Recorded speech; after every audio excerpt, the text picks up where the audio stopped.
प्यारे बच्चों, आज सूरज बहुत तेज चमक रहा है और गर्मी भी बहुत ज्यादा है।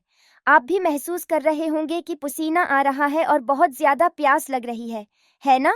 लेकिन क्या आपने कभी सोचा कि जो परिंदे और जानवर हमारे आसपास रहते हैं, वो किस हाल में होंगे? ये बेज़बान परिंदे और जानवर हमसे कुछ नहीं मांग सकते, लेकिन हमें उनका ख्याल जरूर रखना चाहिए। प्यारे बच्चों, सबसे पहले आप ये कीजिए कि अपने घर की छत, बालकोनी, बाग या खिड़की के पास परिंदों के लिए पानी का एक बर्तन रखें।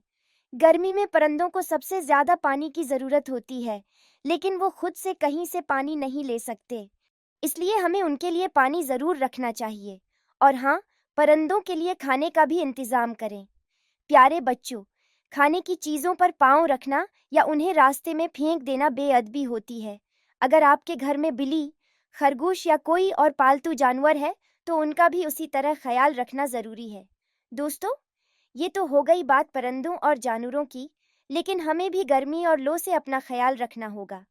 ज्यादा पानी पीना चाहिए और दोपहर के वक्त बला जरूरत बाहर नहीं निकलना चाहिए। गर्मी और लो आम बात है, लेकिन अगर हम एहतियात न करें तो बीमार भी हो सकते हैं। या अल्लाह, हमें दूसरों की मदद करने वाला बना और हमें हर हाल में तेरी नामतों का शुक्र अदा करने की तौफीक अता फरमा। आमीन।